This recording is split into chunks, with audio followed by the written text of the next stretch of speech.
What's happening, y'all? Coach Holloway back with you again. So I want to review some of the performance of Kirk Cousins from Week 1 against the Steelers. First, to let you know, they had a real conservative game plan. Most of the passes he threw were short and to the outside or short to the middle. It was a real quick passing game. If he threw anything over 10 yards, it was over the middle of the field. He never threw anything over 20 yards. They never threw a pass over 20 yards. Everything was to the short outside or to the middle deep of the field, and the defense was able to pick up on it, and some of the turnovers had something to do with it. It was a conservative game plan, which may have had something to do with his comfortability or maybe even his health. I don't know. We don't know anything of that. But anyways, I showed some plays to break down what it is that worked and didn't work, what problems he was having, and what things he was successful at, and see if maybe against the Eagles that they'll expand the game plan and make it more beneficial and hopefully get a victory this week. So y'all take a look at it.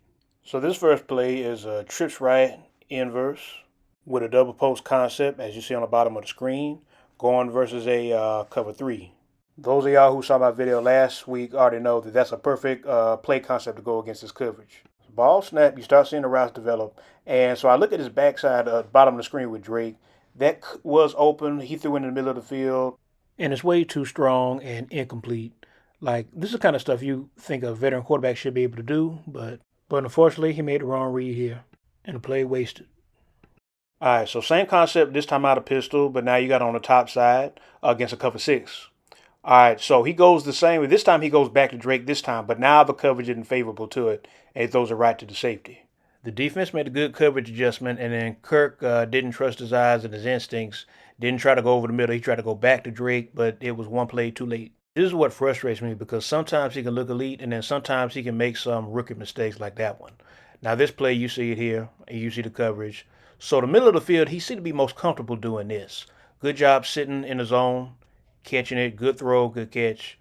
But he was more comfortable in this, and even he adjusted himself on the pump fake and got himself out the way. So that's a good sign for those worried about his health. So he was able to move a little. All right, so this next play is all curls, but actually the coverage is what I want you to pay attention to. This is pretty creative. So they have a middle defender, like a middle linebacker lined up, and he's going to drop back into an inverse cover three. So it's where the safeties are going to move up into a cloud coverage, regular zone coverage, hook the curl, and you're going to have a defender go long, go deep center. So this middle defender is actually a safety, Deshaun Elliott. So the play develops, and I stop it right here because look at Drake on the bottom of the screen. He's about to come open, but Kirk, he just go to what's comfortable, middle of the field, same spot, and now the defense starting to pick it up. He felt more comfortable down the middle of the field for any long passes, and so you can see it with this play here. His first attempt downfield, outside the number. You got a wheel route versus cover three. So Dante Jackson is smart here. He sees the post, and so he just drifts back into his coverage. Doesn't fall for that. And so the wheel route, which usually works against inexperienced defenders, he's able to get it and take it back. Now, he did get hit during the throw, but I could tell this throw wasn't going to happen because of a couple things. He passed the ball twice before he throws. Look at this. 1, 2, and then throw. That pat times off the defender and gives him a chance to catch back up. Now, even if he didn't get hit, you could argue that Jackson would have made a play on this, or at least got an incompletion at least, either way. It's just sometimes as a QB, you just got to take the sack. So one thing he was consistently good at was plays like this, these short design routes, these quick passes like this. He was more comfortable with this to start out. New system, new offense, coming off an injury, 36 years old, I get it. I really wish we had hit on this play. It was taken back due to the penalty, but you see Pitts right here. They run a mesh concept, and they do a good job getting him open. And this is what I like to see Pitts do more so for the rest of his time here. I think that's the best way to get him open like that.